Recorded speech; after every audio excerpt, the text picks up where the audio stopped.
Files missing తీగ లాగితే మద్యం కుంభకోణం డొంక కదులుతుంది.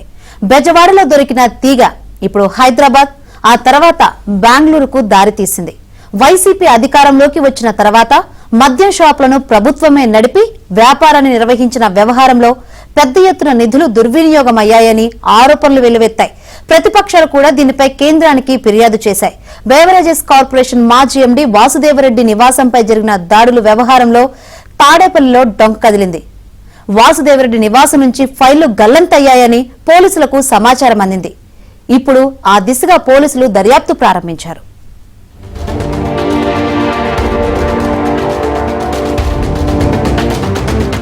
ఆంధ్రప్రదేశ్లో మద్యం కుంభకోణం వ్యవహారం సంచలనం రేపుతోంది.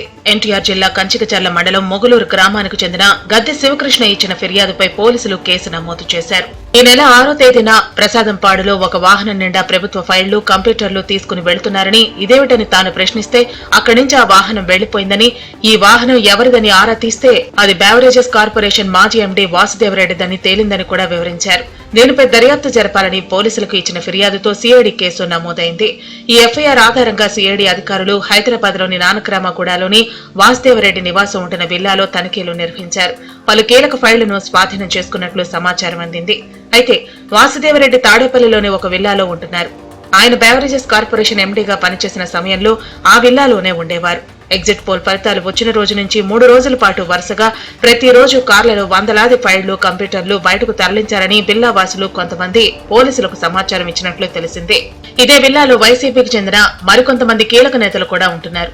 వీరంతా వాసుదేవరెడ్డికి సహకరించారని కూడా చెబుతున్నారు. ఇదే సమయంలో వాసుదేవరెడ్డిని బెవరేజెస్ కార్పొరేషన్ ఎండీగా ఎన్నికల కమిషన్ తొలగించిన తర్వాత ఆయన తన కార్యాలయం నుంచి కొన్ని కీలక ఫైళ్లను కూడా బయటకు తీసుకొచ్చారని ఆరోపణలు వెల్లువెత్తుతున్నాయి.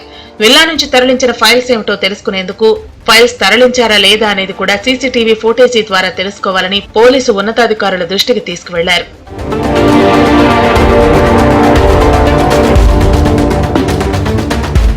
సిఐడి అధికారులు హైదరాబాద్ లో నానక్రామగూడలో నిర్వహించిన తనిఖీల్లో అనేక కీలక అంశాలు బహిర్గతమయ్యాయని చెబుతున్నారు.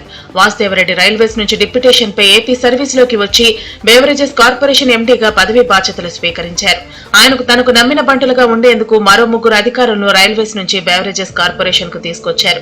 వీరంతా ప్రసాదంపాడులోని ఎక్సైజ్ హెడ్ క్వార్టర్ లో ఉండి విధులు నిర్వహిస్తూ సమాచారం మొత్తాన్ని వాసుదేవరెడ్డికి చేరవేసేవారని చెబుతున్నారు. వీరు ముగ్గురు కాకుండా హైదరాబాద్ లో జగన్ సామాజిక వర్గానికి చెందిన ఒక కార్పొరేషన్ చైర్మన్ డిస్టిలరీలు, బ్రావరీల నుంచి జే ట్యాక్స్ ను వసూలు చేసేవారని చెబుతున్నారు. మరో వ్యక్తి జే ట్యాక్స్ కు సంబంధించి హెడ్ ఆఫీస్ లో ఉండి అన్ని రకాల కార్యకలాపాలను పర్యవేక్షించేవారని కూడా సమాచారం అందింది. బెవరేజెస్ కార్పొరేషన్ లో గతంలో ఉన్నతాధికారిగా పనిచేసి పదవి విరమణ చేసిన మరో అధికారి ఒక మంత్రికి బంధువు. ఇతనితో పాటు జే బ్రాండ్ను ఎక్కువగా ఎలా అమ్మాలి, ఏం చేయాలనే అంశంపై మరో ఎక్సైజ్ డిప్యూటీ కమిషనర్ కీలకంగా వ్యవహరించారని కూడా సిఐడికి సమాచారం అందింది. మరో సీనియర్ ఐఏఎస్ అధికారి ఈ మొత్తం వ్యవహారంలో అనుసంధానకర్తగా వ్యవహరించారని కూడా ఆరోపణలు వెల్లువెత్తుతున్నాయి.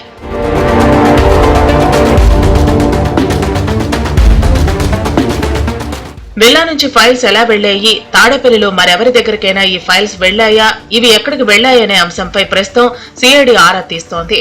సిఐడి ఉన్నతాధికారి సంజయ్ ను, సిఐడిలో ఉన్న వైసీపీ చొక్కా వేసుకున్న మరికొంతమంది అధికారులను, కింది స్థాయి సిబ్బందిని కూడా బదిలీ చేసి ప్రక్షాళన చేసిన తర్వాత పూర్తి స్థాయిలో ఈ అంశంపై దృష్టి సారించేందుకు రంగం సిద్ధం చేస్తున్నారు. రాబోయే 2-3 రోజుల్లో లేదా చంద్రబాబు ప్రమాణ స్వీకారం తర్వాత ఆపరేషన్ బ్లూ స్టార్ అంటే మద్యం కుంభకోణం వ్యవహారం తేల్చాలని నిర్ణయించారు.